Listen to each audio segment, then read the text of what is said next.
Another Brownie book by Palmer Cox. Chapter 1. The Brownies' Snowman. When snowdrifts blocked the country roads, and trees were bending with their loads, the wind grew mild, which had been raw, and winter yielded to a thaw. That night the Brownies stood to stare in wonder on the village square. Said one, "This plot where drifts now roll seems like an acre from the pole. I have a scheme which nothing lacks, now while the snow so closely packs, and may be moulded in the hand. We'll build a statue tall and grand, which here shall stand at morning prime, to be the wonder of the time." Another cried, "That suits us well. To work let every member fall. When once the task we undertake, be sure no dwarfish man we'll make, but one that proudly may look down on half the buildings in the town. I know the place where builders keep their benches while the snow is deep. The poles and ladders, too, are there, to use when working high in air. While some for these with me will fly, let some their hands to snow apply, and not a feature of the man shall be neglected in our plan. You know the night, some time ago, we tramped so far through drifted snow to ornament with quaint design the windows of a mansion fine, and how, on lengthy ladders there, and scaffolds swinging in the air, we worked our brushes with a will, from icy cap to window sill, and made the people, great and small, believe Jack Frost had done it all. To-night we'll work as well, and show a grand result before we go." The snow that night was at its best, and held its shape however pressed. Like dough beneath the baker's hand, it seemed to answer each demand. The rolls, when tumbled to and fro, increased with every turning, so first like a cushion on they sped, then like a pillow, next a bed, until the snow, adhering there, would leave the grass or pebbles bare. As higher blocks of snow were laid, still higher scaffolding was made, and ladders brought to use instead of those too short to reach the head. Thus grew the form from hour to hour, for Brownie's hands have wondrous power, and let them turn to what they will, surprising work will follow still. Some shaped the legs, or smoothed the waist, some saw plump arms were rightly placed. The head was fixed with proper pose, well fashioned were both ears and nose. So closely thronged Brownies high and low, a looker on would hardly know what plan or shape the busy band of cunning Brownies had in hand. But plan they had, and deftness too, as well was seen when they were through. The rounded form and manly port showed modelling of rarest sort, while charcoal eyes, so well designed, they seemed to read the very mind. Long icicles for beard and hair were last affixed with taste and care.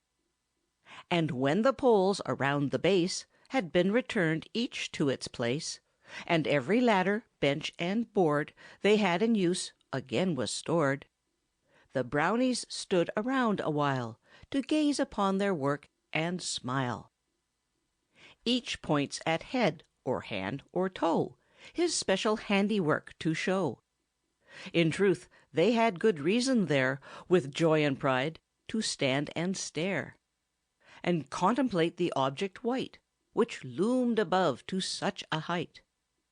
And not unlike some hero old, for courage famed or action bold, with finger pointed out as though to indicate the coming foe. But morning light soon came to chase the Brownies to their hiding place, and children on their way to school forgot their lessons and the rule, while gazing on the statue tall that seemed to guard the county hall. And after drifts had left the square, when roads and shingle roofs were bare, the Brownies' statue, like a tower, still bravely faced both wind and shower, though sinking slowly all the while, and losing corpulence and style, till gardeners, on the 1st of May, with shovels pitched the man away. End of chapter 1.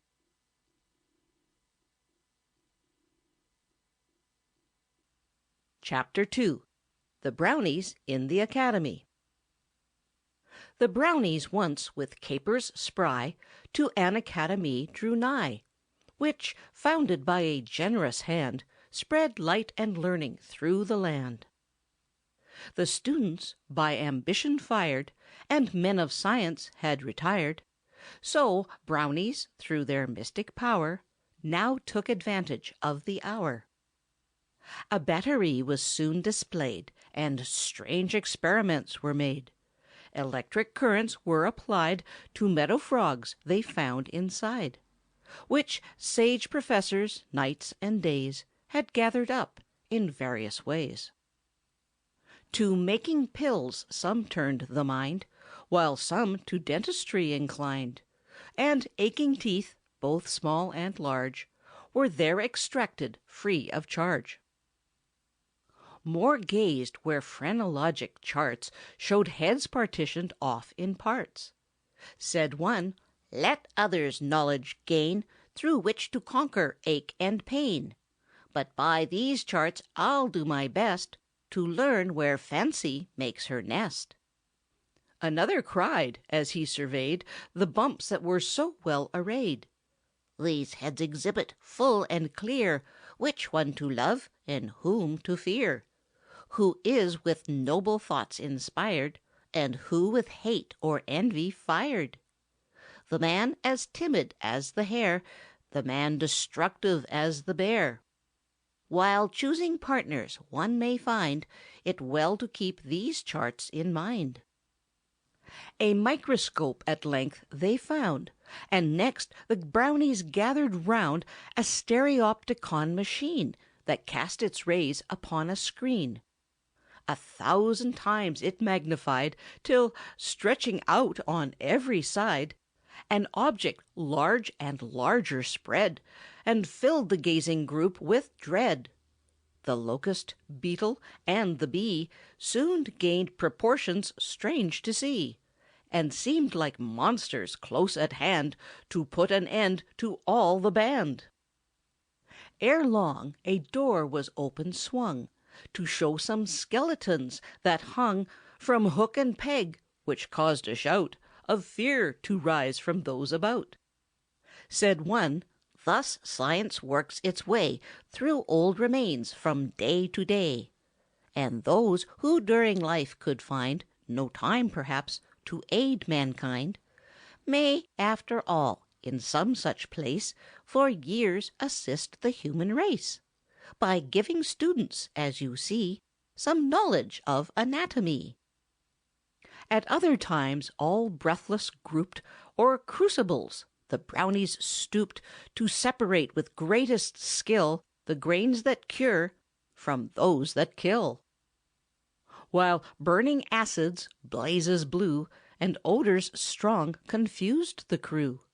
Cried one, "Through trials hard to bear, the student must himself prepare. Though mixing paint, or mixing pill, or mixing phrases, if you will, no careless study satisfies, if one should to distinction rise. The minds that shed, from pole to pole, the light of years, as round we roll, are first enriched through patient toil, and kindled by the midnight oil." Thus, spicing logic with a joke, they chatted on till morning broke. And then, with wild and rapid race, the Brownie band forsook the place. End of chapter 2.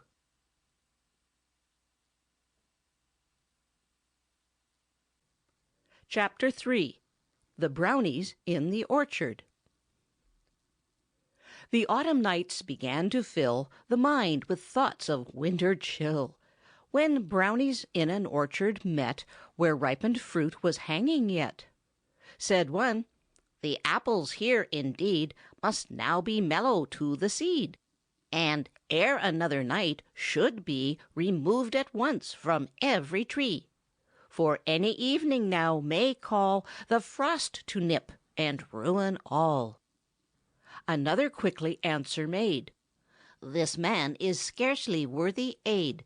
'Tis said his harsh and cruel sway has turned his children's love away. If this be true, 'twould serve him right if frost should paint his orchard white." "It matters not who owns the place, or why neglect thus shows its face," a third replied. "The fact is clear, that fruit should hang no longer here. If worthy people here reside, then will our hands be well applied. And if unworthy folks we serve, still better notice we'll deserve." "You speak our minds so full and fair," one loudly cried, "that speech we'll spare. But like the buttons on your back, we'll follow closely in your track, and do our part with willing hand, without one doubting if or and." Kind deeds the Brownies often do, unknown to me as well as you. The wounded hare, by hunters maimed, is sheltered and supplied and tamed. The straying cat they sometimes find, half starved and chased by dogs unkind, and bring it home from many fears to those who mourned its loss with tears. And to the bird so young and bare, with wings unfit to fan the air, that praying owls had thought to rend, the Brownie often proves a friend. Then bags and baskets were brought out from barns and buildings round about, with kettles, pans, and wooden ware that prying eyes discovered there. Nay, even blankets from the beds, the pillow slips, and table spreads, were in some manner brought to light, to render service through the night. If there's a place where Brownies feel at home with either hand or heel, and seem from all restrictions free, that place is in a branching tree. At times, with balance fair and fine, they held their stations in a line. At times, in rivalry and pride, to outer twigs they scattered wide.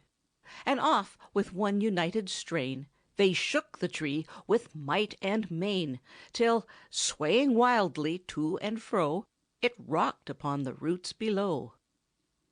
So skilled at climbing were they all, the sum of accidents were small. Some hats were crushed, some heads were sore, some backs were blue ere work was o'er. For hands will slip, and feet will slide, and boughs will break, and forks divide. And hours that promise sport sublime may introduce a limping time.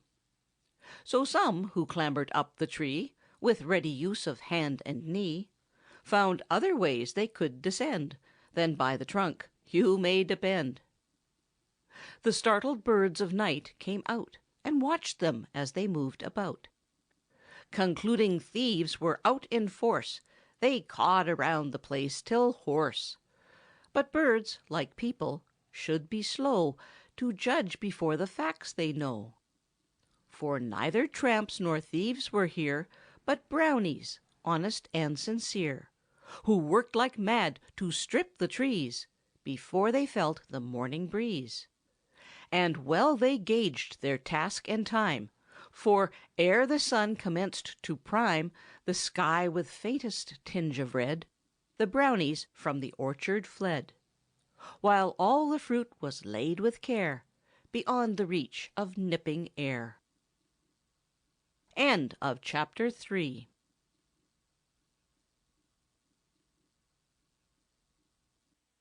Chapter 4. The Brownies' Yacht Race. When fleets of yachts were sailing round the rippling bay and ruffling sound, and steering out where Neptune raves to try their speed in rougher waves, the Brownies from a lofty place looked out upon the novel race. Said one, "A race is under way. They'll start from somewhere in the bay, to leave the frowning forts behind, and Jersey headlands, as you'll find, and sail around, as I surmise, the lightship that at anchor lies. All sails are spread, the masts will bend, for some rich prize they now contend. A golden cup, or goblet fine, or punch bowl of antique design.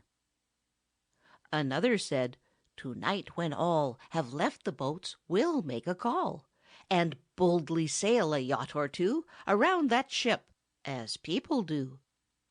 If I can read the signs aright that nature shows, 'twill be a night when sails will stretch before the blast, and not hang idly round the mast." So thus they talked, and plans they laid, and waited for the evening shade. And when the lamps in City Square and narrow streets began to glare, the Brownies ventured from their place to find the yachts and sail their race. In equal numbers now the band divided up, the vessels manned. Short time they wasted in debate who should be captain, cook, or mate. But it was settled at the start that all would take an active part, and be prepared to pull and haul if trouble came in shape of squall. For in the cunning Brownie crowd no domineering is allowed. All stand alike with equal power, and friendly feeling rules the hour. The Brownie's prophecy was true. That night the wind increased and blew, and dipped the sails into the wave, and work to every Brownie gave. Not one on board but had to clew, or reef, or steer, or something do. Sometimes the yachts ran side by side a mile or more, then parted wide, still tacking round and shifting sail to take advantage of the gale. Sometimes a sloop beyond control at random ran, or punched a hole clean through her scudding rival's jibs, or thumped her soundly on the ribs. Of Brownies there were 2 or 3 who tumbled headlong in the sea, while they performed some action bold, and failed to keep a proper hold. At first it seemed they would be lost, for here and there they pitched and tossed, now on the crests of billows white, now in the trough, clear out of sight. But all the while with valiant heart, performing miracles of art. Some life-preservers soon were thrown, and ready hands let sails alone, and turned to render aid with speed to those who stood so much in need. But accident could not displace or weaken interest in the race, and soon each active Brownie stood where he could do the greatest good. It mattered not if shifting sail, or at the helm, or on the rail. With arm to arm and hip to hip, they lay in rows to trim the ship. All hands were anxious to succeed, and prove their yachts had greatest speed. But though we sail, or though we ride, or though we sleep, the moments glide. And none must bear this fact in mind more constantly than Brownie kind. For stars began to lose their glow, while Brownies still had miles to go. Said one, who scanned the eastern sky, with doubtless an experienced eye, "We'll crowd all sail, for fear the day will find us soon upon the bay, since it would prove a sad affair if morning light should find us there." But when the winds began to fail, and lightly pressed the flapping sail, it was determined by the band to run their yachts to nearest land, so they could reach their hiding place before the sun revealed his face. By happy chance a cove they reached, where high and dry the boats were beached, and all in safety made their way to secret haunts without delay. End of chapter 4.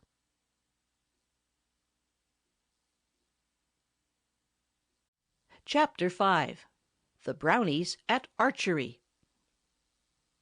One night the Brownies strayed around a green and level stretch of ground, where young folk oft their skill displayed at archery till evening's shade. The targets standing in the park, with arrows resting in the mark, soon showed the cunning Brownies' band the skill of those who'd tried a hand. A few in outer rings were fast, some pierced the gold, and more had passed without a touch until they sank in trunk of tree or grassy bank. Said one, "On page and parchment old the story often has been told, how men of valor bent the bow to spread confusion through the foe. And even now, in later times, as travelers find in distant climes, some savage tribes on plain and hill can make it interesting still." Another spoke, "A scene like this reminds me of that valiant Swiss, who in the dark and trying hour revealed such nerve and matchless power, and from the head of his brave son the apple shot and freedom won. While such a chance is offered here, we'll find the bows that must be near, and as an hour or two of night will bring us round the morning light, we'll make such targets as we may to safer haunts some miles away. Then at our leisure we can shoot at bull's-eyes round or luscious fruit, till like the Swiss of olden time, with steady nerves and skill sublime, each one can split an apple fair on every head that offers there." Now buildings that were fastened tight against the prowlers of the night, at the wee Brownies' touch and call, soon opened and surrendered all. So some with bulky targets strode that made for 8 or 10 a load, and called for engineering skill to steer them up or down the hill. Some carried bows of rarest kind that reached before and trailed behind. The English self-yew bow was there, of nicest make and cast so rare, well tipped with horn, the proper thing, with nocks or notches for the string. Still others formed an arrow line that bristled like the porcupine. When safe within the forest shade, the targets often were displayed. At first, however near they stood, some scattered trouble through the wood. The trees were stripped of leaves and bark, with arrows searching for the mark. The hares to other groves withdrew, and frightened birds in circles flew. But practice soon improves the art of all, however dull or smart. And there they stood to do their best, and let all other pleasures rest, while quickly grew their skill and power, and confidence from hour to hour. When targets seemed too plain or wide, a smaller mark the Brownies tried. By turns each member took his stand, and risked his head to serve the band. For volunteers would bravely hold a pumpkin till in halves it rolled, and then a turnip, quince, or pear would next be shot to pieces there, till not alone the apples flew in halves before their arrows true, but even plums and cherries too. For Brownies, as we often find, can soon excel the human kind, and carry off with effort slight the highest praise and honors bright. End of chapter 5.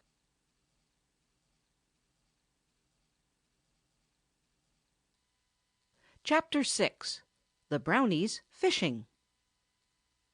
When glassy lakes and streams about gave up their bass and speckled trout, the Brownies stood by water clear, as shades of evening gathered near.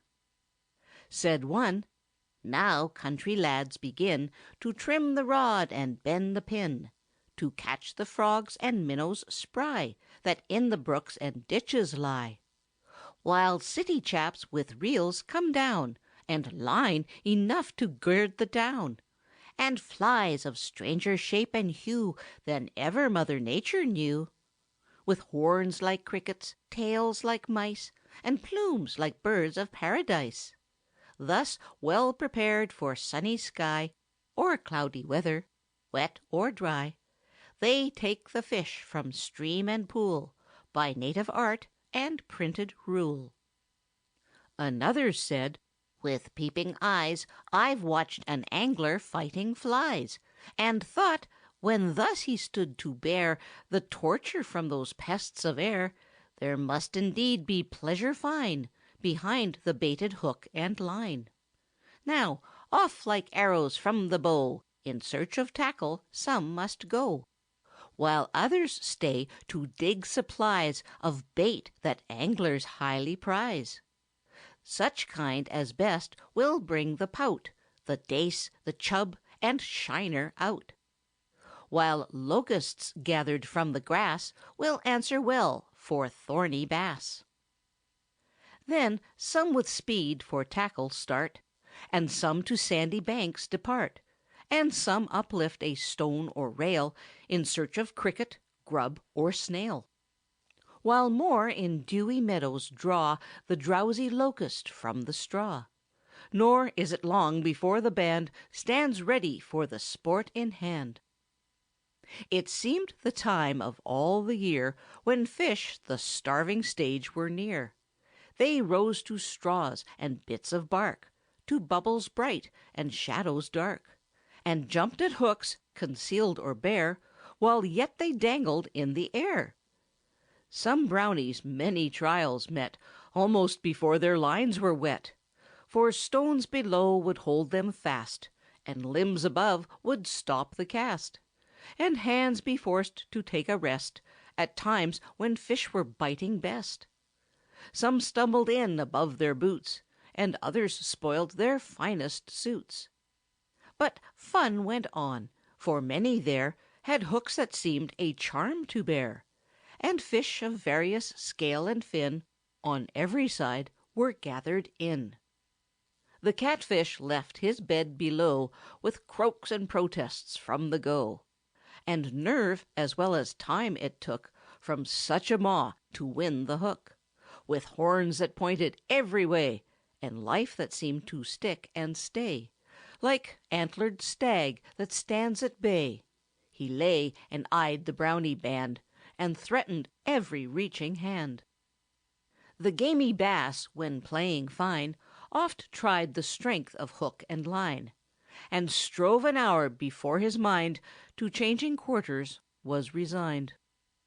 Some eels proved more than even match for those who made the wondrous catch, and, like a fortune won with ease, they slipped through fingers by degrees, and bade good-bye to margin sands, in spite of half a dozen hands.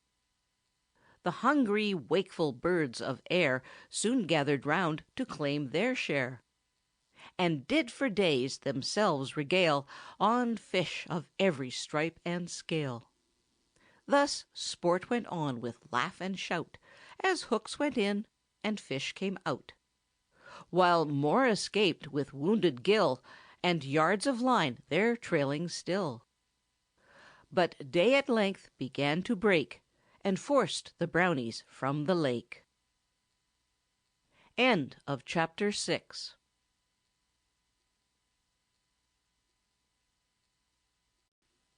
Chapter 7. The Brownies at Niagara Falls. The Brownies band, while passing through the country with some scheme in view, paused in their race, and well they might, when broad Niagara came in sight. Said one, "Give ear to what I say. I've been a traveller in my day. I've waded through Canadian mud to Montmorency's tumbling flood. But Niagara is the fall that truly overtops them all. The children prattle of its tide, and age repeats its name with pride. The schoolboy draws it on his slate. The preacher owns its moral weight. The tourist views it, dumb with awe.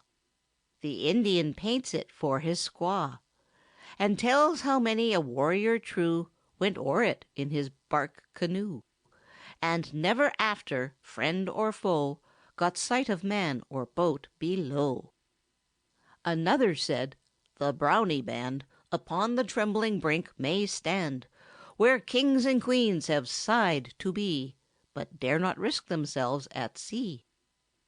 Some played along the shelving ledge that beetled o'er the river's edge. Some gazed in meditation deep upon the water's fearful leap.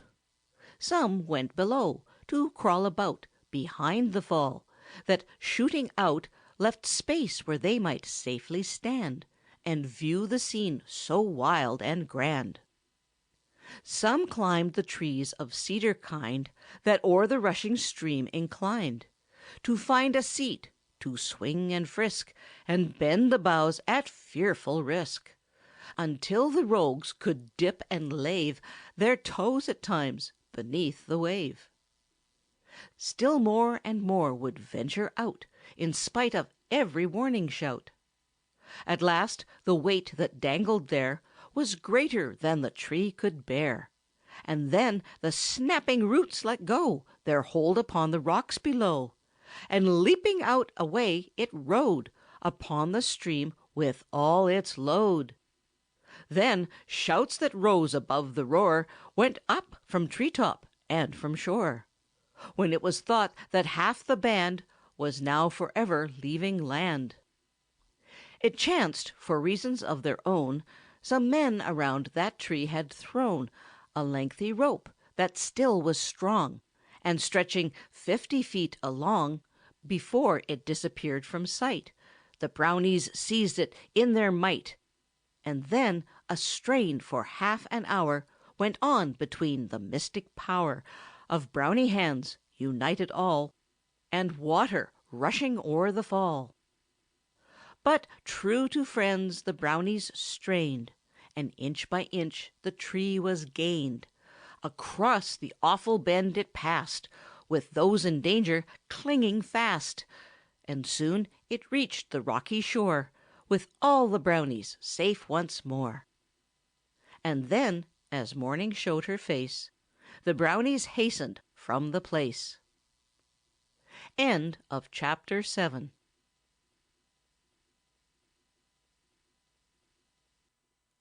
Chapter 8. The Brownies' Garden. One night, as spring began to show in buds above and blades below, the Brownies reached a garden square that seemed in need of proper care. Said one, "Neglected ground like this must argue someone most remiss, or beds and path would here be found instead of rubbish scattered round. Old staves and boots and woolen strings, with bottles, bones, and wire springs, are quite unsightly things to see where tender plants should sprouting be. This work must be progressing soon if blossoms are to smile in June." A second said, "Let all give heed, on me depend to find the seed, for, thanks to my foreseeing mind, to merchants' goods we're not confined.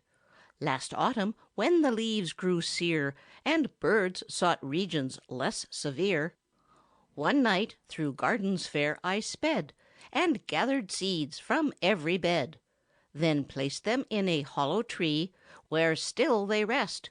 So trust to me to bring supplies, while you prepare the mellow garden soil with care."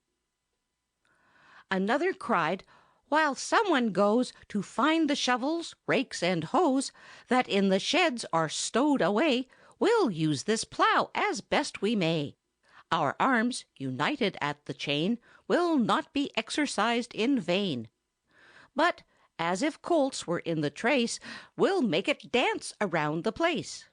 I know how deep the share should go, and how the sods to overthrow. So not a patch of ground the size of this old cap, when flat it lies, shall but attentive care receive, and be improved before we leave." Then some to guide the plough began, others the walks and beds to plan, and soon they gazed with anxious eyes for those who ran for seed supplies. But when they came, one had his say, and thus explained the long delay. A woodchuck in the tree has made his bed just where the seeds we laid. We wasted half an hour at least in striving to dislodge the beast, until at length he turned around. Then, quick as thought, without a sound, and ere he had his bearings got, the rogue was half across the lot. Then seed was sown in various styles, in circles, squares, and single files, while here and there, in central parts, they fashioned diamonds, stars, and hearts. Some using rake, some plying hoe, some making holes where seed should go, while some laid garden tools aside and to the soil their hands applied. To stakes and racks more were assigned, that climbing vines support might find. Cried one, "Here side by side will stand the fairest flowers in the land. The thrifty bees for miles around ere long will seek this plot of ground, and be surprised to find each morn new blossoms do each bed adorn, and in their own peculiar screed will bless the hands that sowed the seed." And while the night they labored there, the cunning rogues had taken care, with sticks and strings, to nicely frame in line the letters of their name, that when came round the proper time for plants to leaf and vines to climb, the Brownies would remembered be, if people there had eyes to see.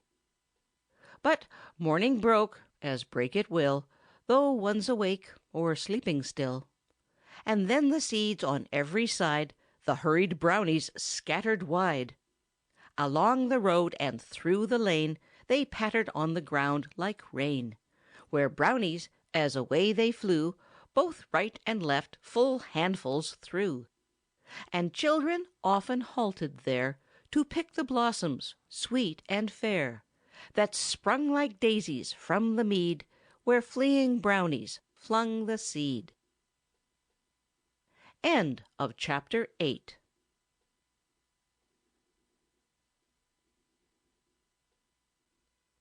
Chapter 9. The Brownies' Celebration. One night the Brownies reached a mound that rose above the country round.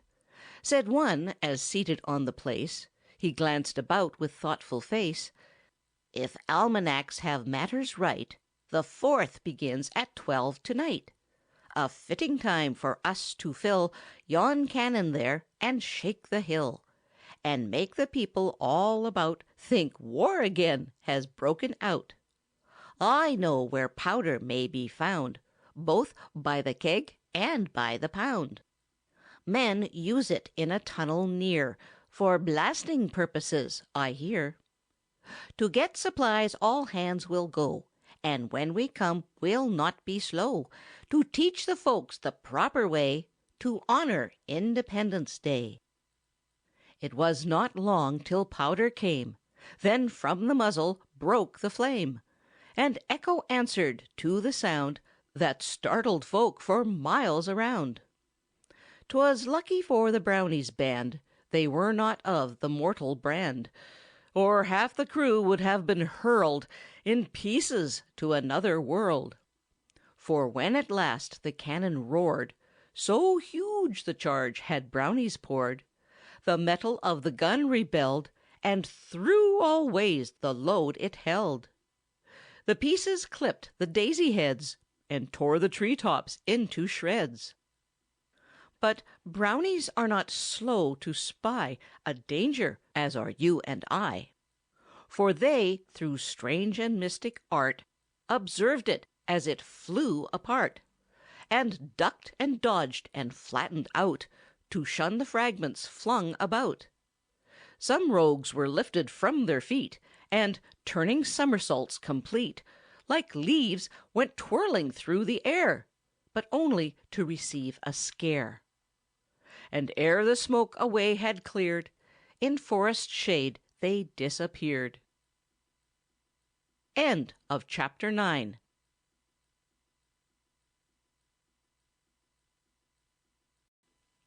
Chapter 10. The Brownies in the Swimming School. While Brownies passed along the street, commenting on the summer's heat that wrapped the city day and night, a swimming bath appeared in sight. Said one, "Of all the sights we've found since we commenced to ramble round, this seems to better suit the band than anything, however grand. We'll rest awhile and find our way inside the place without delay. And those who understand the art can knowledge to the rest impart. For every one should able be to swim in river, lake, or sea. We never know how soon we may see someone sinking in dismay, and then to have the power to save a comrade from a watery grave will be a blessing sure to give us joy the longest day we live." The doors soon opened through the power that lay in Brownie's hands that hour. When once within, the fun began, as here and there they quickly ran. Some up the stairs made haste to go, some into dressing rooms below, in bathing trunks to reappear and plunge into the water clear. Some from the springboard leaping fair would turn a somersault in air. More to the bottom like a stone would sink as soon as left alone. While others, after trial brief, could float as buoyant as a leaf. Some all their time to others gave, assisting them to ride the wave, explaining how to catch the trick, how both to strike and how to kick, and still keep nose above the tide, that lungs with air might be supplied. Thus, diving in and climbing out, or splashing round with laugh and shout, the happy band in water played, as long as night her sceptre swayed. They heard the clocks in chapel towers proclaim the swiftly passing hours. But when the sun looked from his bed to tint the eastern sky with red, in haste the frightened Brownies threw their clothes about them and withdrew. End of chapter 10.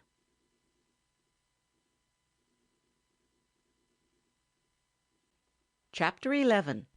The Brownies and the Whale. As Brownies chanced at eve to stray around a wide but shallow bay, not far from shore, to their surprise, they saw a whale of monstrous size, that, favored by the wind and tide, had ventured in from ocean wide. But waves receding by and by soon left him with a scant supply. At times, with flaps and lunges strong, he worked his way some yards along, till on a bar or sandy marge he grounded like a leaden barge. "A chance like this for all the band," cried one, "but seldom comes to hand. I know the bottom of this bay like those who made the coast survey. 'Tis level as a threshing floor, and shallow now from shore to shore. That creature's back will be as dry as hay beneath a tropic sky, till morning tide comes full and free, and gives him aid to reach the sea." "I catch the hint," another cried. "Let's all make haste to gain his side. Then clamber up as best we may, and ride him round till break of day." At once the band in great delight went splashing through the water bright. And soon to where he rolled about they lightly swam, or waded out.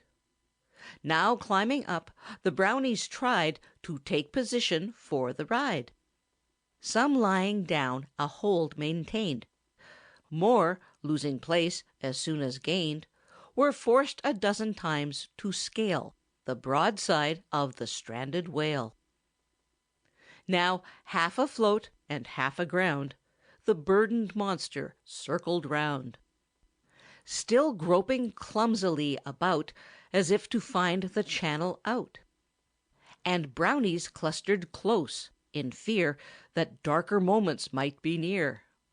And soon the dullest in the band was sharp enough to understand. The creature was no longer beached, but deeper water now had reached. For plunging left or plunging right, or plowing downward in his might, the fact was plain, as plain could be, the whale was working out to sea. A creeping fear will seize the mind as one is leaving shores behind, and knows the bark whereon he sails is hardly fit to weather gales.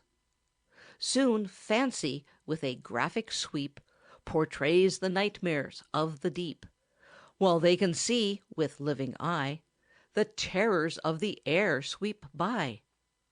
For who would not a fierce bird dread if it came flying at his head? And these were hungry, squawking things, with open beaks and flapping wings. They made the Brownies dodge and dip. Into the sea they feared to slip. The birds they viewed with chattering teeth, yet dreaded more the foes beneath. The lobster with his ready claw, the fish with sword, the fish with saw. The hermit crab, in coral hall, averse to every social call. The father lasher and the shrimp, the cuttlefish or ocean imp. All these increase the landsman's fright as shores are fading out of sight. Such fear soon gained complete command of every Brownie in the band. They looked behind, where fair and green the grassy banks and woods were seen. They looked ahead, where white and cold the foaming waves of ocean rolled. And then, with woeful faces, drew comparisons between the two.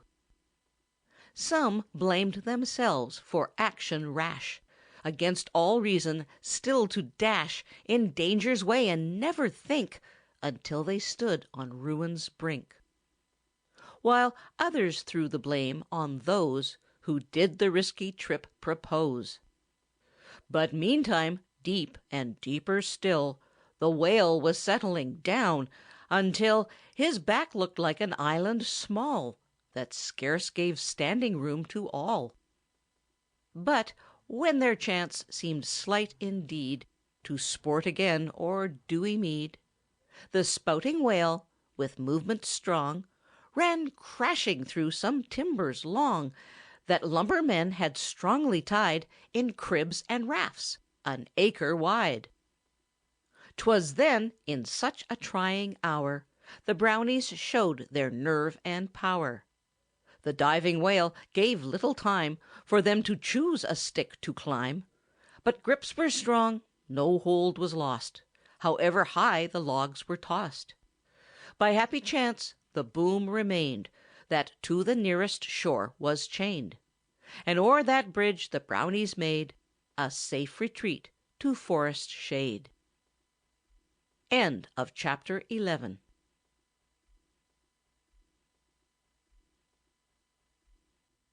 Chapter 12. The Brownies' Kites.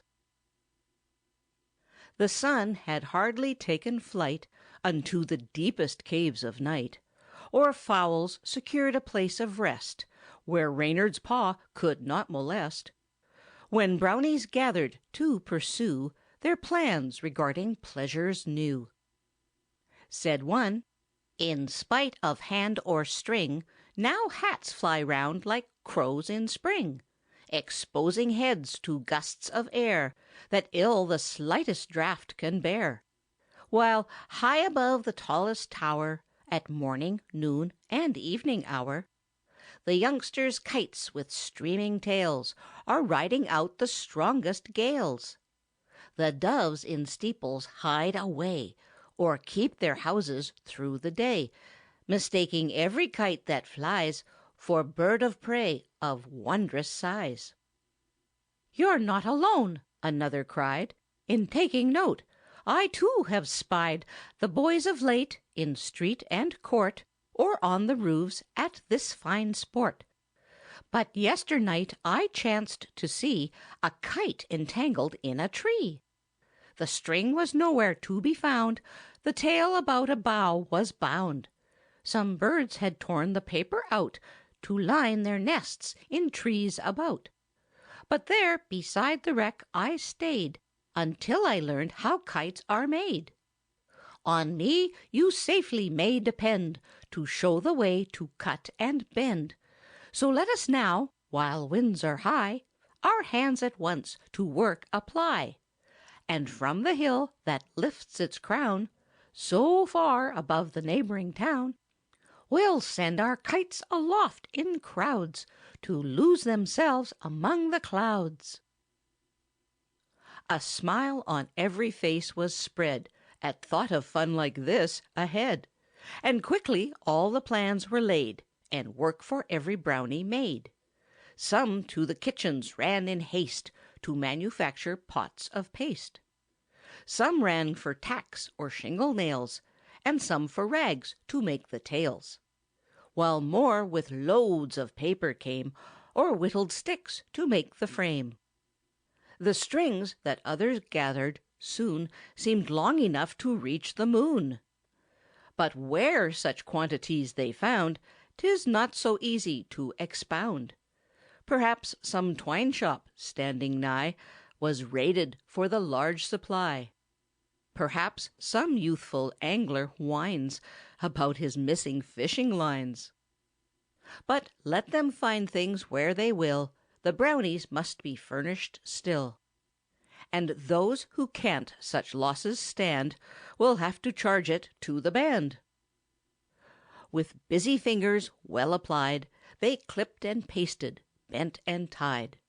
With paint and brush some ran about, from kite to kite, to fit them out.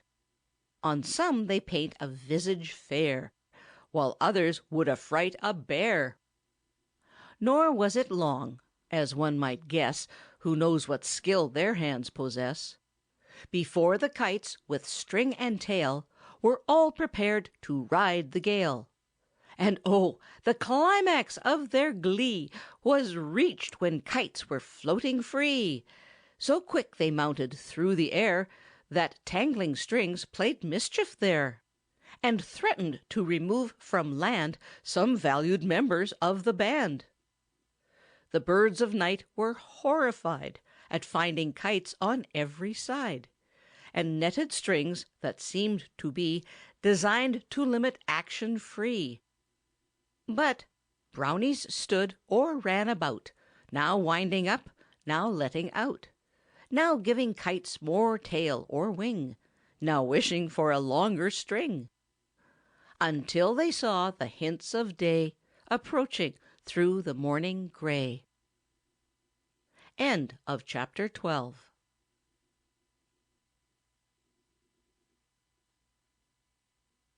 Chapter 13. The Brownies' Dancing School. When flitting bats commenced to wheel around the eaves to find their meal, and owls to hoot in forests wide to call their owlets to their side, the Brownie band, in full array, through silent streets pursued their way. But as they neared a building high, surprise was shown in every eye.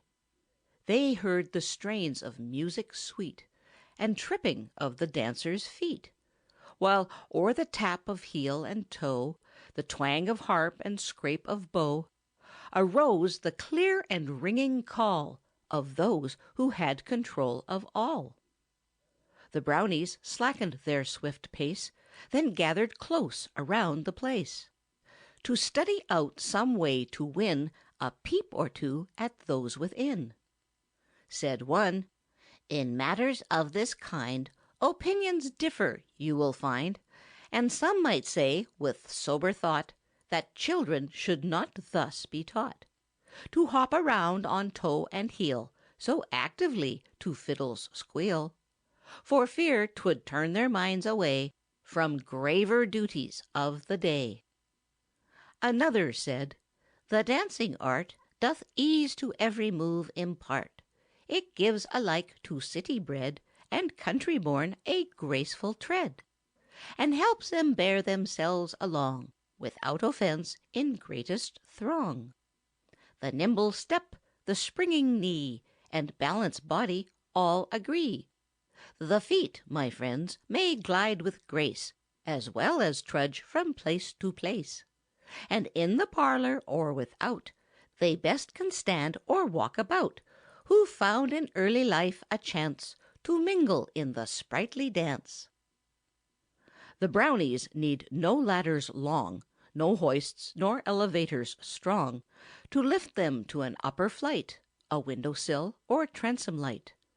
The weather vane upon the spire that overlooks the town entire is not too high above the base, if fancy leads them to the place. 'Tis said the very fleecy clouds they can bestride in eager crowds, around the world their way to find, and leave the lagging winds behind. Said one, "We've scaled the dizzy heights of mountain peaks on other nights, and crossed the stream from shore to shore, but where the string piece stretched before. And cunning Brownies, never fear, we'll find some way to enter here." When once the Brownies' plans were laid, no formal tiresome speech was made. In mystic ways, to Brownies known, they clambered up the walls of stone. They clung to this and that, like briars; they climbed the smooth electric wires, some members lending ready aid to those who weaker nerves displayed. And in 5 minutes, at the most, by vine, by bracket, and by post, by every scroll and carving bold that toes could touch or fingers hold, they made their way and gained a chance to view, unnoticed, every dance. Said one, "How pleasant is the sight to see those children young and bright, while skipping blithely to and fro, now joined in pairs, now in a row, or formed in circles hand in hand, and lightly moving, at command, like butterflies through balmy air, when summer spreads attractions fair, and blends with every whispering breeze the drowsy hum of working bees." Another said, "When this is o'er, the Brownie band will take the floor. We'll bide our time, and not be slow to take possession when they go. Then up and down the spacious hall we'll imitate the steps of all. We'll show that not in Frenchmen's bones lies all the grace that nature owns, that others at the waltz can shine as well as Germans from the Rhine, and we some capers can enjoy as well as natives of Savoy." While thus they talked, the moments flew, and soon the master's task was through. When children's cloaks were wrapped around, and heavier shoes their feet had found, they hastened home; but while they slept, the Brownies in that building crept, to take their turn at lively reel, at graceful glide, or dizzy wheel, till all the dances people know, from Cuba's palms to Russia's snow, were tried, and soon in every case were mastered with surprising grace. Imagine how they skipped about, and how they danced with laugh and shout. No sooner had the Brownies run into the hall than 'twas begun. Some round the harp, with cunning stroke, the music in the strings awoke. The violins to others fell, who scraped and sawed and fingered well, until the sweet and stirring air would rouse the feet of dullest there. Like people in the spring of life, of joys and countless blessings rife, who yield themselves to pleasure's hand, so danced that night the Brownie band. First one would take his place to show the special step for heel or toe, just how to edge about with care and help around the partner fair, nor plant his feet upon a dress to cause confusion and distress. Then more would play the master's part, and give some lessons in the art, would show the rest some figures new, from Turkey, China, or Peru. Now smoothly glide, as if on wings, then bob around, as if on springs, until the sprightly steps would call loud acclamations from them all. They danced in twos with skip and bound. They danced in circles round and round. They danced in lines that coiled about, as runs the serpent, in and out. Some moving slow, some standing still, more cutting capers with a will. At length, by joining hand in hand, the set included all the band.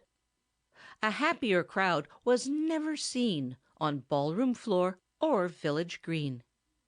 By turns they danced, by turns would go, and try their skill at string and bow. They almost sawed the fiddle through, so fast the bow across it flew. And louder still the harp would ring, as nimbler fingers plucked the string. Alike they seemed a skilful band upon the floor or music stand. The night wore on from hour to hour, and still they danced with vim and power. For supple kneed and light of toe the Brownies are, as well you know. And such a thing as tiring out gives them but small concern, no doubt. As long as darkness hung her pall in heavy folds around the hall, the Brownies stayed to dance and play until the very break of day. To dance the figures o'er and o'er, they lingered on the polished floor. No sooner was one party done than others the position won. They chose their partners for the set, and bowed and scraped, and smiling met. As night advanced and morning gray nigh and still nigher cast its ray, the lively Brownies faster flew, across and back, around and through. Now down the center, up the side, then back to place, with graceful glide, until it seemed that even day would hardly drive the band away. At length some, more upon their guard against surprises, labored hard to urge their comrades from the place before the sun would show his face. They pulled and hauled with all their might at those half crazy with delight, who still would struggle for a chance to have at least another dance. Some figure that was quite forgot, although the finest of the lot. Another wished to linger still, in spite of warning words, until each member present on the floor had been his partner twice or more. Meantime, outside, the telltale dyes of morn began to paint the skies, and, one by one, the stars of night grew pale before the morning's light. Alone, bright Venus in the west upheld her torch and warned the rest, while from the hedge the piping note of waking birds began to float, and crows upon the wooded hills commenced to stir and whet their bills. When Brownies scampered from the place and undertook the homeward race, nor made a halt in street or square or verdant park, however fair, but farther from the sight of man and light of day they quickly ran. They travelled at their highest speed, and swiftly must they go indeed, for, like the spokes of some great wheel, the rays of light began to steal still higher up the eastern sky, and showed the sun was rolling nigh. End of chapter 13.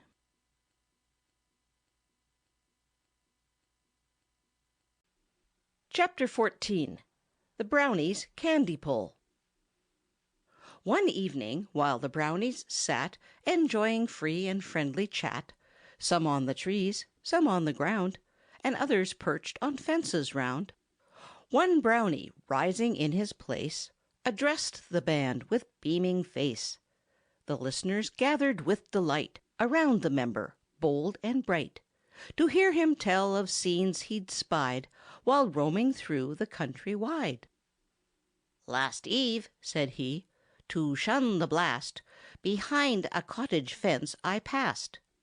While there I heard a merry rout, and, as the yard was dark without, I crawled along through weeds and grass, through melon vines and broken glass, until I might, unnoticed, win a glimpse of all the sport within. At length, beneath the window pane, to reach the sill I stretched in vain. But, thanks to my inquiring mind, and sundry bricks I chanced to find, the facts I can relate in full about that lively candy pull. An hour or more, I well believe, I stood, their actions to perceive, with elbows resting on the sill, and nose against the window still. I watched them closely at their fun, and learned how everything was done. The younger members took the lead, and carried on the work with speed. With nimble feet they ran about, from place to place, with laugh and shout. But older heads looked on the while, and cheered the youngsters with a smile, and gave advice in manner kind, to guide the inexperienced mind. They placed the sugar in a pot, and stirred it round till boiling hot, then rolled and worked it in their hands, and stretched it out in shining bands, until it reached across the floor, from mantelpiece to kitchen door. These eyes of mine for many a night have not beheld a finer sight. To pull the candy was the part of some who seemed to know the art. The moon had slipped behind the hill, and hoarse had grown the whippoorwill, but still, with nose against the pane, I kept my place through wind and rain. There, perched upon the shaky pile, with bated breath I gazed the while. I watched them with the sharpest sight, that I might tell the tale aright. For all the active youngsters there appeared to have of work their share. Some put fresh sugar in the pot, some kept the fire blazing hot, and worked away as best they could to keep the stove well filled with wood. Indeed, ourselves, with all our skill, at moving here and there at will, would have to lively be and tear around to beat those children there. Some cut it up, more passed it round, while others ate it by the pound. At this a murmur of surprise on every side began to rise. Then smiles o'er every visage flitted, as wide as cheeks and ears permitted. That told what train of thought had sped at once through every Brownie's head. A thought of pleasure near at hand that well would suit the cunning band. The Brownies act without delay when new ideas cross their way, and soon one raised a finger small, and close attention gained from all. They crowded near with anxious glance to learn what scheme he could advance, what methods mention or employ to bring about the promised joy. Said he, "A vacant house is near. The owner leaves it every year for several months, and pleasure seeks on ocean waves or mountain peaks. The range is there against the wall, the pots, the pans, the spoons, and all, while cans of syrup may be found in every grocer's store around. The Brownie must be dull and tame, and scarce deserves to bear the name, who will not join with heart and hand to carry out a scheme so grand." Another cried, "When to his bed the sun to-morrow stoops his head, again we'll muster in full force, and to that building turn our course."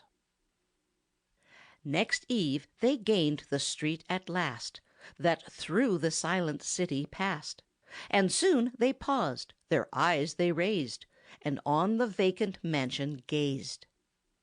In vain the miser hides his store, in vain the merchant bars his door, in vain the locksmith changes keys. The Brownies enter where they please. Through iron doors, through gates of brass, and walls of stone they safely pass, and smile to think how soon they can upset the studied schemes of man. Within that house, without delay, behind the guide they worked their way, more happy far and full of glee than was the owner out at sea. The whale, the shark, or fish that flies, had less attraction for his eyes than had the shining candy balls for brownies swarming through his halls. Soon coal was from the cellar brought, and kindling wood came quick as thought. Then pots and pans came rattling in, and syrup sweet in cans of tin. Just where the syrup had been found, it matters not. It was around. The cunning band was soon possessed of full supplies and of the best. Next, tablespoons of silver fine in every hand appeared to shine, and ladles long, of costly ware, that had been laid away with care. No sooner was the syrup hot than some around the kettle got, and dabbed away in eager haste to be the first to get a taste. Then some were scalded when the spoon let fall its contents all too soon, and gave the tongue too warm a mess to carry without some distress.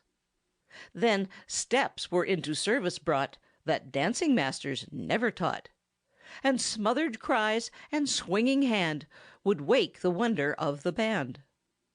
And when the candy boiled until it could be pulled and hauled at will, take every shape or twist and seem as free as fancy in a dream, the busy, happy-hearted crew enjoyed the moments as they flew. The brownies in the building stayed, and candy ate as fast as made. But when at length the brightening sky gave warning they must homeward fly, they quickly sought the open air, and had but little time to spare. The shortest way, as often found, was o'er the roughest piece of ground, where rocks as large as houses lay, all scattered round in wild array. Some covered o'er with clinging vines, some bearing up gigantic pines, or spreading oaks that rooted fast, for centuries had stood the blast. But over all the rugged ground the brownies passed with lightsome bound, now jumping clear from block to block, now sliding down the shelving rock, or cheering on the lagging kind, who here and there would fall behind. End of chapter 14.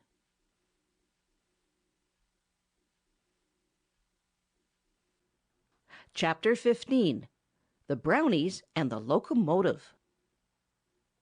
One night the Brownies found their way to where some tracks and switches lay, and buildings stood such as are found in every town on railroad ground. They moved about from place to place with prying eyes and cautious pace. They peeped in shops and gained a view where cars were standing bright and new, while others that had service known and in some crash were overthrown, on jackscrews, blocks, and such affairs, were undergoing full repairs. The table that turns end for end its heavy load without a bend was next inspected through and through, and tested by the wondering crew. They scanned the signal lights with care that told the state of switches there, showed whether tracks kept straight ahead or simply to some siding led. Then round a locomotive strong they gathered in an earnest throng, commenting on the style it showed, its strength and speed upon the road. Said one, "That pilot placed before will toss a cow a block or more. You'd hardly find a bone intact when such a thing her frame has racked. Above the fence, and if you please, above the smokestack and the trees, will go the horns and heels in air when hoisted by that same affair." "Sometimes it saves," another cried, "and throws an object far aside. that would to powder have been ground, if rushing wheels a chance had found. I saw a goat tossed from the track, and landed on a farmer's stack. And though surprised at fate so strange, he seemed delighted at the change, and lived content on best of fare, until the farmer found him there. Another said, "We'll have some fun, and down the road this engine run. The steam is up, as gauges show, she's puffing, ready now to go. The fireman and the engineer are at their supper, in the rear of yonder shed I took a peep, and found the watchman fast asleep. So now's our time, if we but haste, the joys of railway life to taste.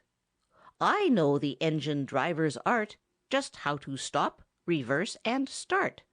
I've watched them when they little knew, from every move I knowledge drew. We'll not be seen till under way, and then, my friends, here let me say, the man or beast will something lack who strives to stop us on the track." Then some upon the engine stepped, and some upon the pilot crept, and more upon the tender found a place to sit and look around. And soon away the engine rolled, at speed 'twas fearful to behold. It seemed they ran, where tracks were straight, at least a mile a minute rate.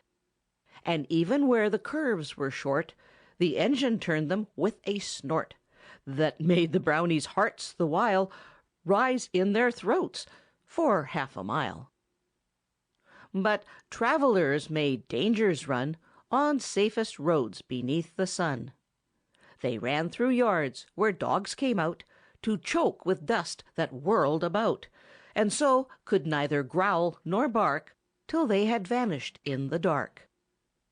Some pigs that wandered late at night, and neither turned to left nor right, but on the crossing held debate who first should squeeze beneath the gate, were helped above the fence to rise ere they had time to squeal surprise, and never after cared to stray along the track by night or day.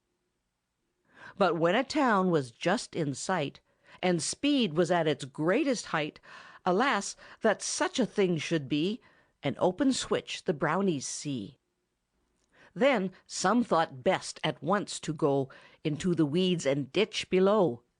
But many on the engine stayed, and held their grip, though much dismayed, and waited for the shock to fall that would decide the fate of all. In vain reversing tricks were tried, and brakes to every wheel applied. The locomotive forward flew, in spite of all that skill could do. But just as they approached the place where trouble met them face to face, through some arrangement, as it seemed, of which the Brownies never dreamed, the automatic switch was closed, a safety signal light exposed, and they were free to roll ahead and wait for those who'd leapt in dread. Although the end seemed near at hand of every Brownie in the band, and darkest heads through horrid fright were in a moment changed to white, the injuries indeed were small. A few had suffered from their fall, and some were sprained about the toes, while more were scraped upon the nose. But all were able to succeed in climbing to a place with speed, and there they stayed until once more they passed the heavy roundhouse door. Then, jumping down on every side, the Brownies scampered off to hide. And as they crossed the trestle high, the sun was creeping up the sky, and urged them onward in their race to find some safe abiding place. End of chapter 15.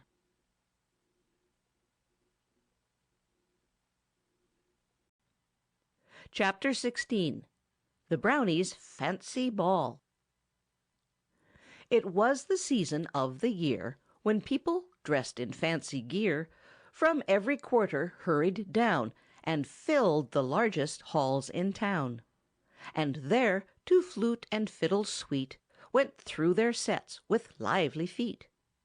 The Brownies were not slow to note that fun indeed was now afloat. And ere the season passed away of longest night and shortest day, they looked about to find a hall where they could hold their fancy ball.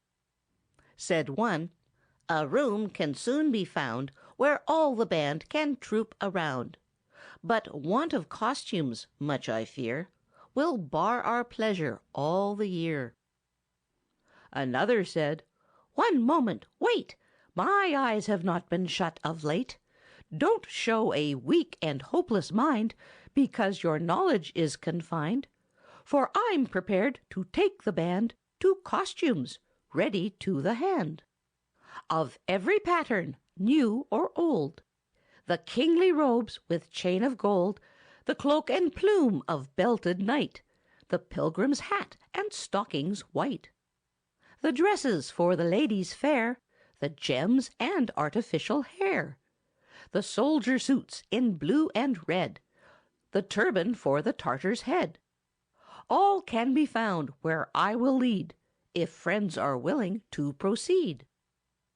Those knowing best the Brownie way will know there was no long delay. Ere to the town he made a break, with all the Brownies in his wake. It mattered not that roads were long, that hills were high, or winds were strong. Soon robes were found on peg and shelf, and each one chose to suit himself. The costumes, though a world too wide, and long enough a pair to hide, were gathered in with skill and care that showed the tailor's art was there. Then out they started for the hall, in fancy trappings, one and all. Some clad like monks in sable gowns, and some like kings, and more like clowns, and Highlanders with naked knees, and Turks with turbans like a cheese. While many members in the line were dressed like ladies, fair and fine, and swept along the polished floor a train that reached a yard or more. By happy chance some laid their hand upon the outfit of a band. The horns and trumpets took the lead, supported well by string and reed, and violins that would have made a mansion for the rogues that played, with flute and clarinet combined in music of the gayest kind. In dances wild and strange to see, they passed the hours in greatest glee. Familiar figures all were lost in flowing robes that round them tossed, and well-known faces hid behind queer masks that quite confused the mind. The queen and clown, a loving pair, enjoyed a light fandango there, while solemn monks of gentle heart in jig and scalp dance took their part. The grand salute with courteous words, the bobbing up and down like birds, the lively skip, the stately glide, the double turn and twist aside, were introduced in proper place, and carried through with ease and grace. So great the pleasure proved to all, too long they tarried in the hall, and morning caught them on the fly ere they could put the garments by. Then, dodging out in great dismay, by walls and stumps they made their way, and not until the evening's shade were costumes in their places laid. End of chapter 16.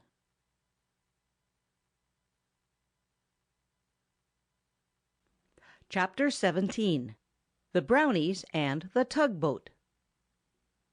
While Brownies strayed along a pier to view the shipping lying near, a tugboat drew their gaze at last. 'Twas at a neighboring wharf made fast. Cried one, "See what in black and red below the pilot house is spread. In honor of the Brownie band, it bears our name in letters grand. Through all the day she's on the go, now with a laden scow in tow, and next with barges, two or three, then taking out a ship to sea, or through the Narrows steaming round in search of vessels homeward bound. She's staunch and true from stack to keel, and we should highly honored feel." Another said, "An hour ago the men went up to see a show, and left the tugboat lying here. The steam is up, our course is clear. We'll crowd on board without delay, and run her up and down the bay. We have indeed a special claim, because she bears the Brownie name. Before the dawn creeps through the east, we'll know about her speed at least, and prove how such a craft behaves when cutting through the roughest waves. Behind the wheel I'll take my stand, and steer her round with skilful hand. Now down the river, now around the bay, or up the broader sound.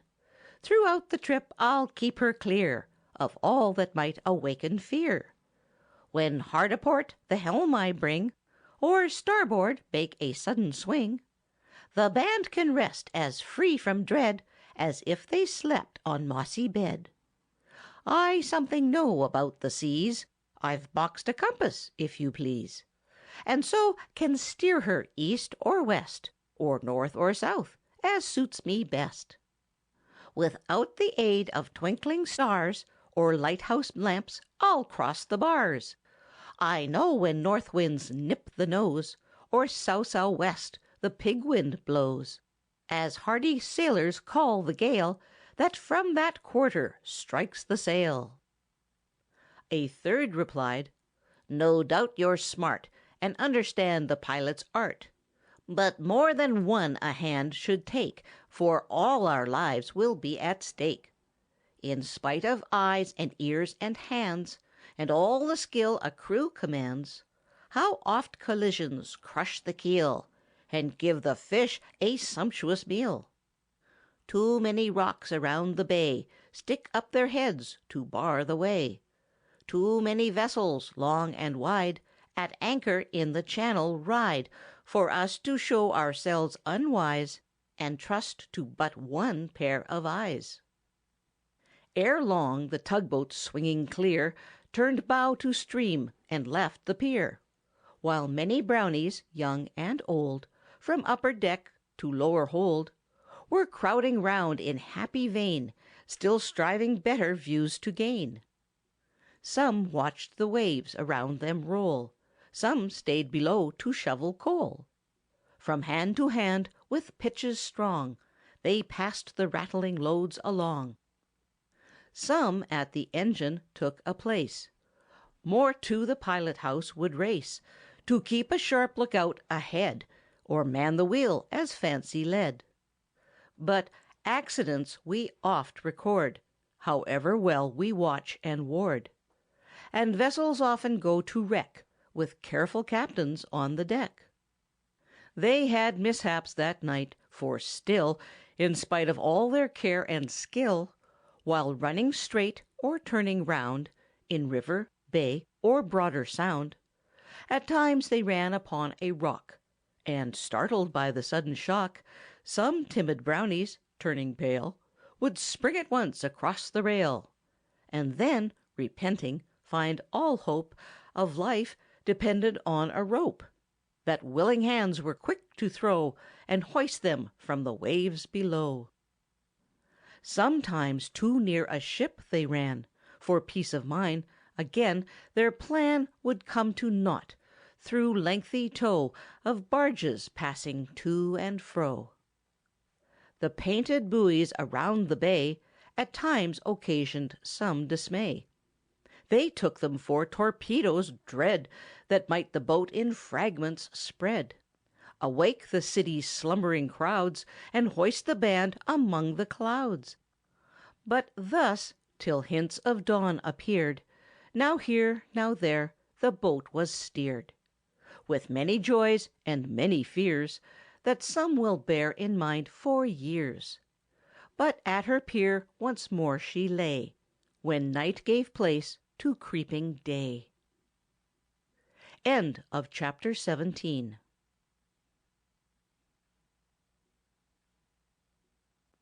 Chapter 18. The Brownies tally-ho. As shades of evening closed around, the Brownies, from some wooded ground, looked out to view with staring eye a tally-ho, then passing by. Around the park they saw it roll, now sweeping round a wooded knoll, now rumbling o'er an arching bridge, now hid behind a rocky ridge, now wheeling out again in view, to whirl along some avenue. They hardly could restrain a shout when they observed the grand turnout, the long brass horn that trilled so loud, the prancing horses, and the crowd of people perched so high in air pleased every wondering Brownie there.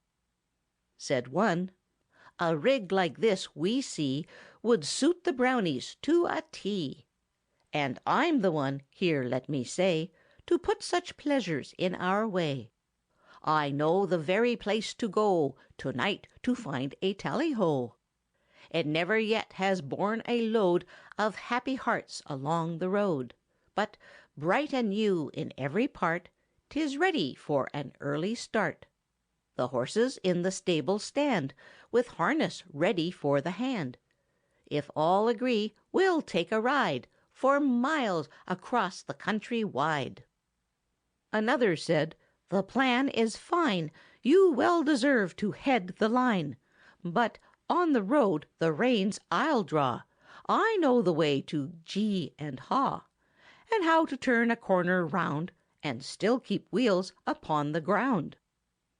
Another answered, "No, my friend, we'll not on one alone depend, but 3 or 4 the reins will hold, that horses may be well controlled. The curves are short, the hills are steep, the horses fast, and ditches deep.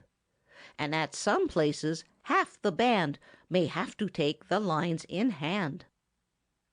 That night, according to their plan, the Brownies to the stable ran. Through swamps they cut to reach the place, and cleared the fences in their race, as lightly as the swallow flies to catch its morning meal supplies. Though, in the race, some clothes were soiled, and stylish shoes completely spoiled. Across the roughest hill or rock they scampered like a frightened flock. Now o'er enclosures, knee and knee, with equal speed they clambered free. And soon, with faces all aglow, they crowded round the tally-ho. But little time they stood to stare, or smile upon the strange affair, as many hands make labor light, and active fingers win the fight. Each busy Brownie played his part, and soon 'twas ready for the start. But ere they took their seats to ride, by more than one the horns were tried, each striving with tremendous strain the most enlivening sound to gain, and prove he had a special right to blow the horn throughout the night.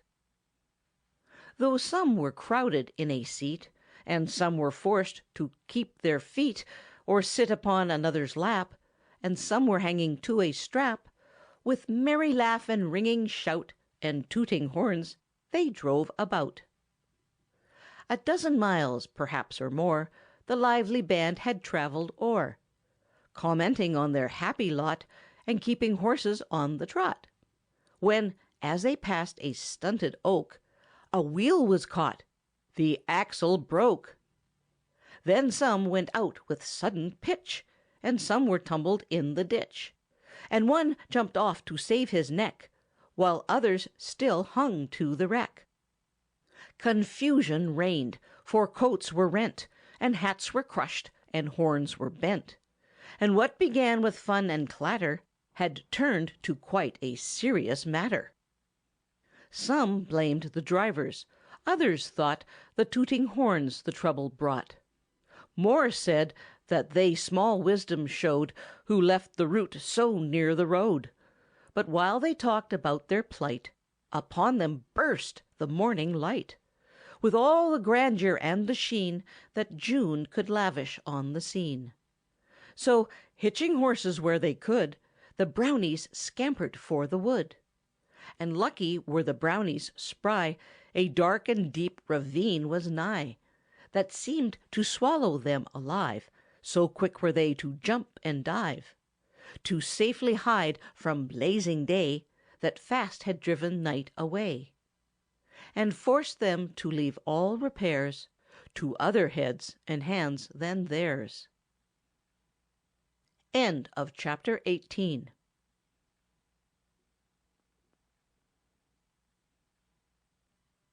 Chapter 19. The Brownies on the Racetrack. While Brownies moved around one night, a seaside racetrack came in sight. "'Tis here," said one, "the finest breed Of horses often show their speed. Here, neck and neck, and nose, beneath the jockey's urging blows, they sweep around the level mile, the people shouting all the while, and climbing up or crowding through to gain a better point of view, so they can see beyond a doubt how favorites are holding out."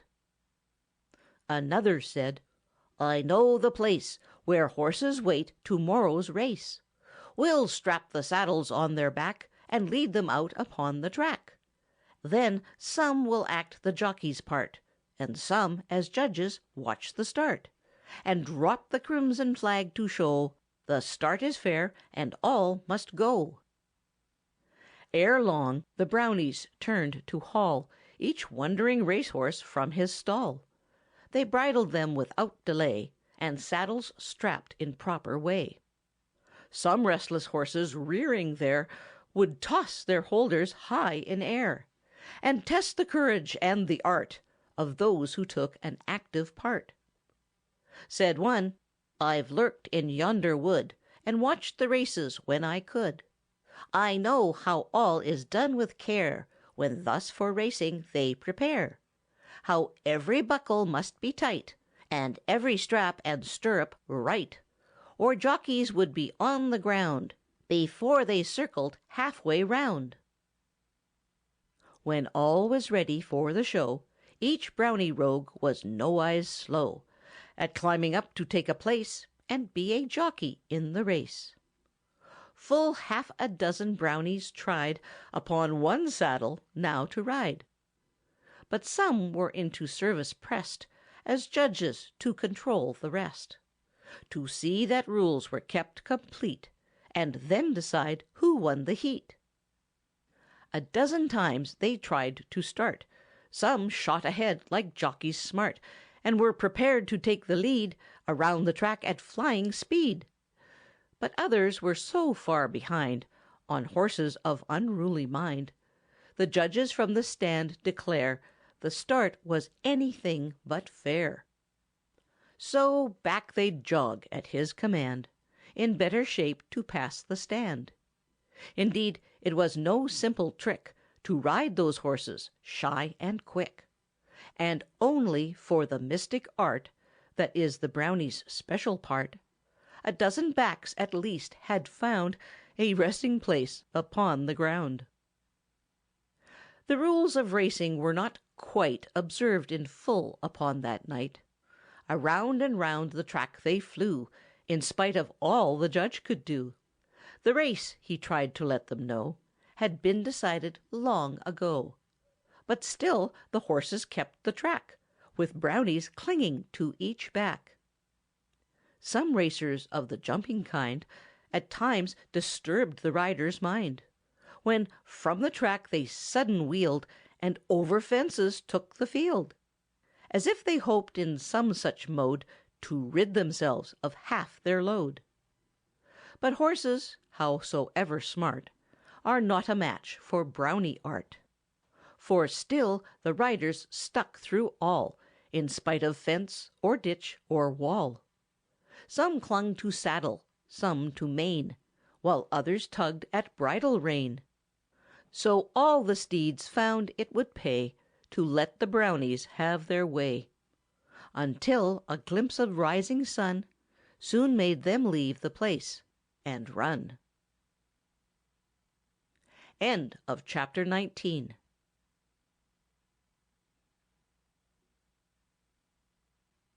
Chapter 20. The Brownies birthday dinner.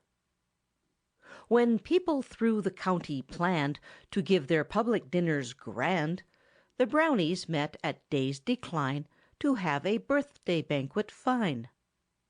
"The proper things," a speaker cried, "await us here on every side.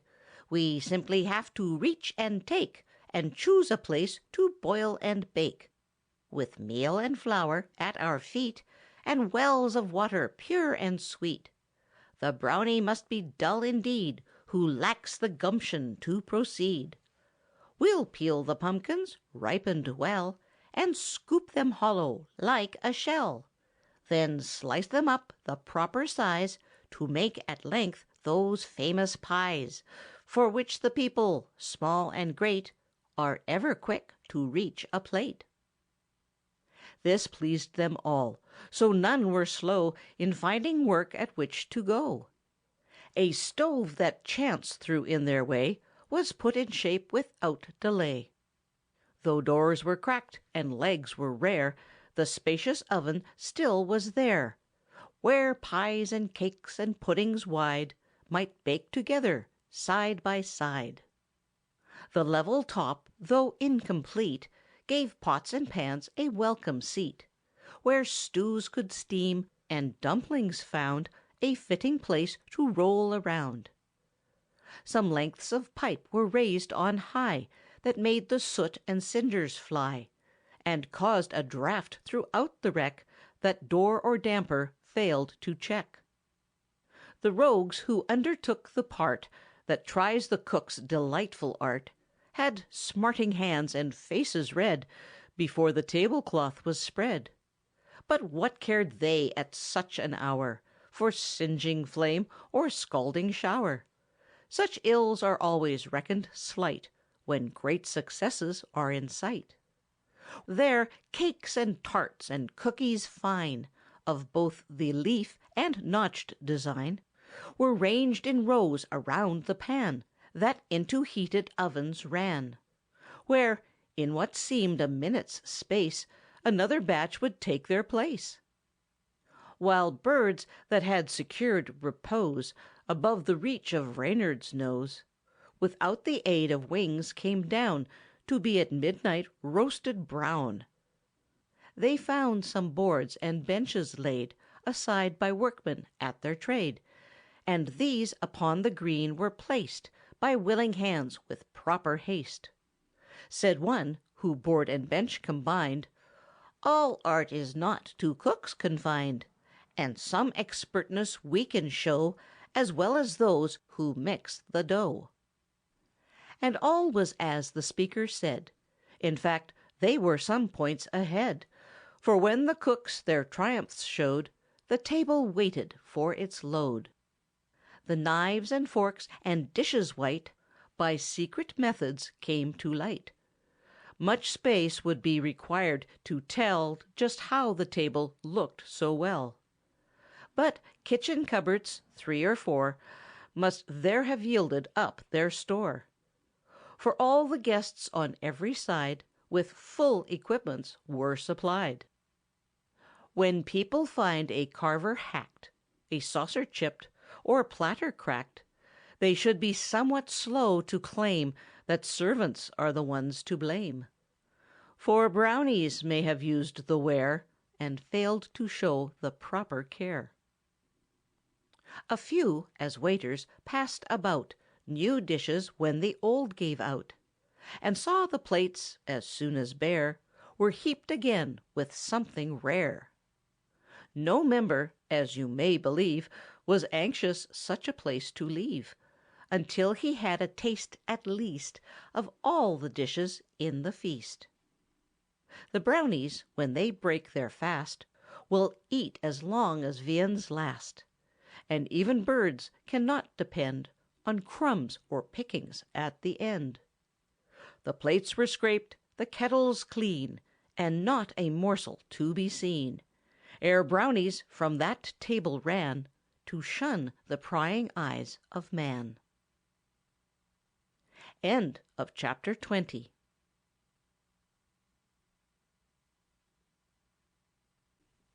Chapter 21. The Brownies' Hallow Eve. On Hallow Eve, that night of fun, when elves and goblins frisk and run, and many games and tricks are tried at every pleasant fireside, the Brownies halted to survey a village that below them lay, and wondered, as they rested there, to hear the laughter fill the air, that from the happy children came as they enjoyed some pleasant game. Said one, "What means this merry flow that comes so loudly from below? Uncommon pleasures must abound where so much laughter can be found." Another said, "Now, by your leave, I'll tell you 'tis All Hallow Eve, when people meet to have their sport at curious games of every sort. I know them all, from first to last, and now, before the night has passed, for some convenient place we'll start, without delay, to play our part." 24 mouths commenced to show their teeth in white and even row. 24 voices cried with speed, "The plan is good, we're all agreed." And in a trice 24 feet went down the hill with even beat.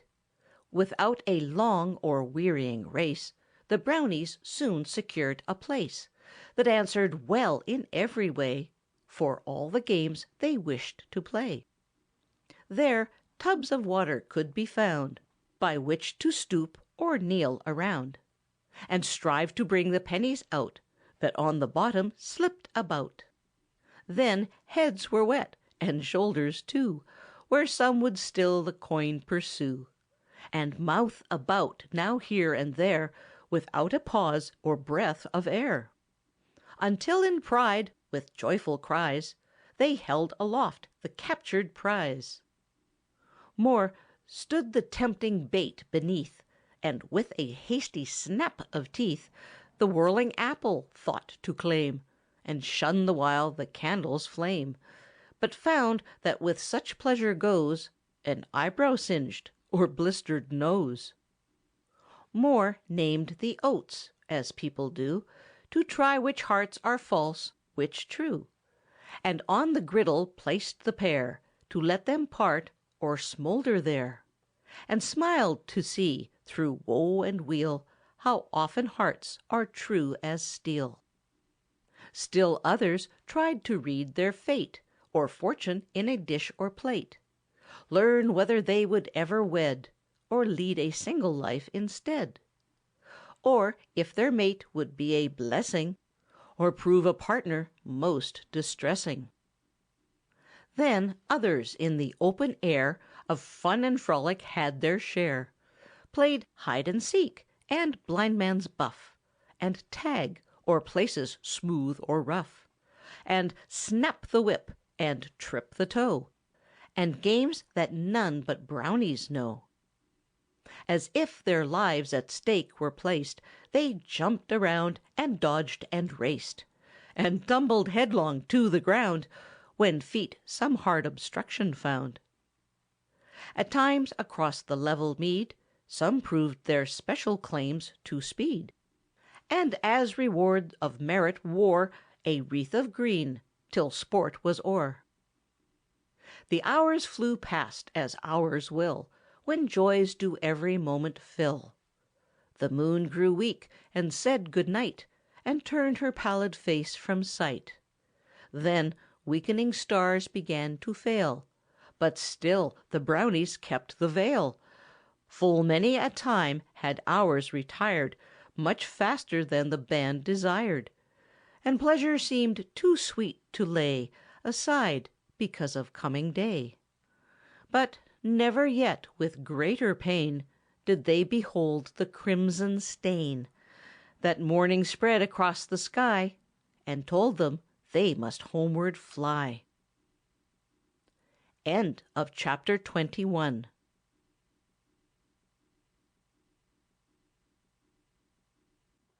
Chapter 22. The Brownies' Flagpole.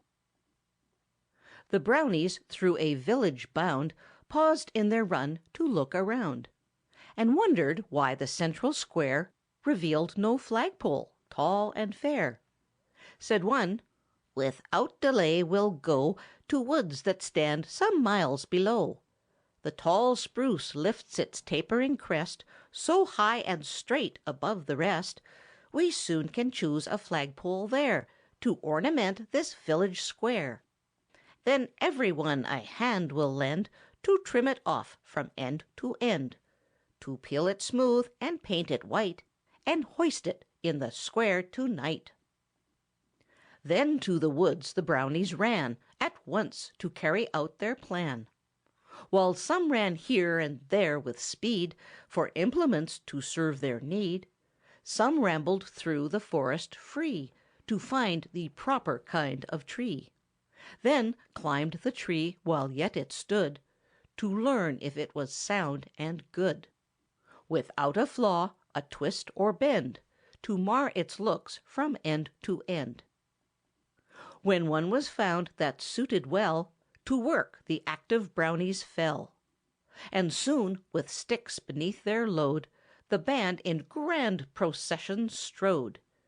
It gave them quite enough to do to safely put the project through. But when they reached the square at last, some ropes around the pole were passed, and from the tops of maples tall a crowd began to pull and haul, while others gathered at the base until the flagpole stood in place. For Brownies seldom idle stand when there is fun or work on hand. At night, when darkness wraps us round, they come from secret haunts profound. With brushes, pots of paint, and all, they clamber over fence and wall. And soon on objects here and there that hold positions high in air, and most attract the human eye, the marks of Brownie fingers lie. Sometimes with feet that never tire, they climb the tall cathedral spire, when all the town is still below, save watchmen pacing to and fro. By light of moon and stars alone, they dust the marble and the stone, and with their brushes, small and great, they paint and gild the dial plate, and bring the figures plain in sight, that all may note time's rapid flight. And accidents they often know, while through the heavy works they go, where slowly turning wheels at last, in bad position, hold them fast. But Brownies, notwithstanding all the hardships that may them befall, still persevere in every case, till morning drives them from the place. And then with happy hearts they fly to hide away from human eye. End of chapter 22.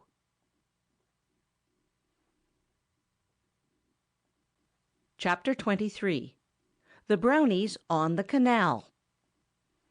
One night the Brownies stood beside a long canal, whose silent tide connected seaboard cities great with inland sections of the state.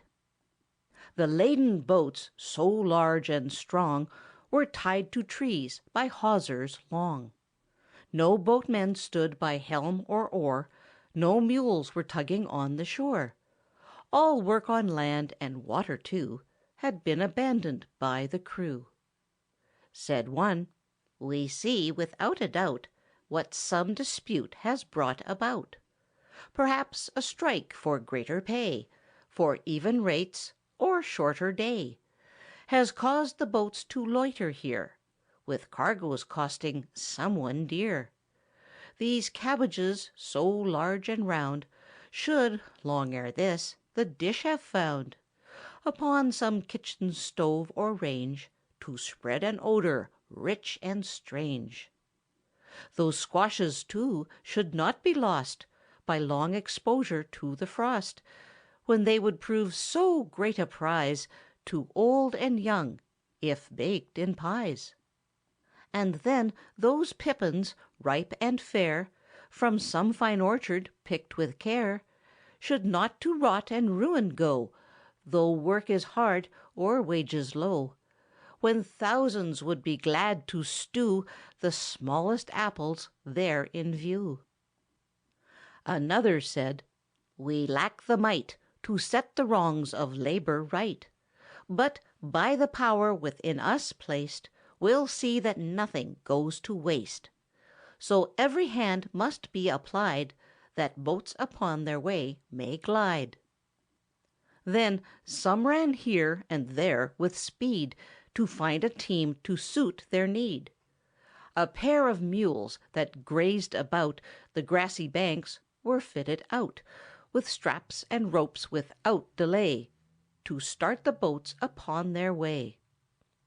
And next some straying goats were found, where in a yard they nibbled round, destroying plants of rarest kind that owners in the town could find. Soon, taken from their rich repast, they found themselves in harnessed fast. Then, into active service pressed, they trod the tow-path with the rest. On deck some Brownies took their stand, to man the helm or give command, and oversee the work, while more stayed with the teams upon the shore. At times the rope would drag along, and catch on snags or branches long, and cause delays they ill could bear, for little time they had to spare. With accidents they often met, and some were bruised and more were wet. Some tumbled headlong down the hold, and some from heaping cargoes rolled. But what care Brownies for a bruise, or garments wet, from hat to shoes, when enterprises bold and new must ere the dawn be carried through? If half the band were drenched, no doubt the work would still be carried out, for extra strength would then be found in those who still were safe and sound. But once, when "Low bridge!" was the shout, they stood and stared or ran about, till in the water, heels o'er head, some members of the band were spread. A few could swim and held their own, but more went downward like a stone, until, without the plummet's aid, they learned how deep canals are made. In spite of all the kicks and flings that fright at such a moment brings, through lack of art or weight of fear, it looked as if their end was near. The order now to stop the team would pass along with sign and scream, and those on land would know by this that something startling was amiss. And those on board could plainly see, unless assistance there could be, in shape of ropes and fingers strong, there'd be some vacancies ere long. By chance a net was to be had, that boatmen use for catching shad, a gill net of the strongest kind, for heavy catches well designed. Few shad against its meshes ran, but left their bones on someone's pan. This bulky thing the active crew far overboard with promptness threw. A hold at once some Brownies found, while others in its folds were bound, until, like fish in great dismay, inside the net they struggling lay. But willing hands were overhead, and quickly from the muddy bed, where shedder crabs and turtles crawled, the dripping net was upward hauled, with all the Brownies clinging fast, till safe on deck they stood at last. Sometimes a mule fell off the road, and in the stream with all its load. Then precious time would be consumed before the trip could be resumed. Thus on they went from mile to mile, with many strange mishaps the while, but working bravely through the night until the city came in sight. Said one, "Now, thanks to bearded goats and patient mules, the heavy boats for hours have glided on their way, and reached the waters of the bay. But see, the sun's about to show his colors to the world below, and other birds than those of night begin to take their morning flight. Our time is up. We've done our best. The ebbing tide must do the rest. Now drifting downward to their pier, let barges unassisted steer, while we make haste, with nimble feet, to find in woods a safe retreat. End of chapter 23.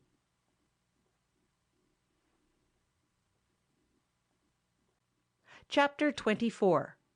The Brownies in the Studio. The Brownies once approached in glee a slumbering city by the sea. "In yonder town," the leader cried, "I hear the artist does reside, who pictures out, with patient hand, the doings of the Brownie band." "I'd freely give," another said, "the cap that now protects my head, to find the room where, day by day, he shows us at our work or play." A third replied, "Your cap retain, to shield your Pole from snow or rain. His studio is farther down, within a corner building brown. So follow me a mile or more, and soon we'll reach the office door." Then through the park, around the square, and down the broadest thoroughfare, the anxious Brownies quickly passed, and reached the building huge at last. They paused a while to view the sight, to speak about its age and height, and read the signs so long and wide that met the gaze on every side. But little time was wasted there, for soon their feet had found the stair, and next the room where oft are told their funny actions, free and bold, was honored by a friendly call from all the Brownies, great and small. Then what a gallery they found, as here and there they moved around! For now they gaze upon a scene that showed them sporting on a green, then hastening o'er the fields with speed to help some farmer in his need. Said one, "Upon this desk, no doubt, where now we cluster round about, our doings have been plainly told, from month to month, through heat and cold. And there's the ink, I apprehend, on which our very lives depend. Be careful, moving to and fro, lest we upset it as we go. For who can tell what tales untold that darksome liquid may unfold?" A telephone gave great delight to those who tried it half the night, some asking after fresh supplies, or if their stocks were on the rise, what ship was safe, what bank was firm, or who desired a second term. Thus messages ran to and fro, with "Who are you?" "Hallo, hallo!" and all the repetitions known to those who use the telephone. "Oh, here's the pen, as I opine," said one, "that's written every line. Indebted to this pen are we for all our fame and history." "See here," another said, "I've found the pointed pencil, long and round, that pictures all our looks so wise, our smiles so broad, and staring eyes. 'Tis well it draws us all right, or we might bear it off to-night. But glad are we to have our name in every region known to fame, to know that children lisp our praise, and on our faces love to gaze. Old pistols that brave service knew at Bunker Hill were brought to view, in mimic duels on the floor, and snapped at paces 3 or 4. While from the foils the Brownies plied the sparks in showers scattered wide, as thrust and parry, cut and guard, in swift succession followed hard. The British and Mongolian slash were tried in turn with brilliant dash, till foils, and skill, and temper too, were amply tested through and through. They found old shields that bore the dint of spears and arrow-heads of flint, and held them up in proper pose, then rained upon them Spartan blows. Lay figures, draped in ancient styles, from some drew graceful bows and smiles, until the laugh of comrades nigh led them to look with sharper eye. A portrait now they criticize, which every one could recognize. The features, garments, and the style soon brought to every face a smile. Some tried a hand at painting there, and showed their skill was something rare, while others talked and rummaged through the desk to find the stories new, that told about some late affair of which the world was not aware. But pleasure seemed to have the power to hasten every passing hour, and bring too soon the morning chime, however well they note the time. Now, from a chapel's brazen bell, the startling hint of morning fell, and Brownies realized the need of leaving for their haunts with speed. So, down the staircase to the street they made their way with nimble feet, and ere the sun could show his face, the band had reached a hiding place. End of chapter 24. End of Another Brownie Book by Palmer Cox.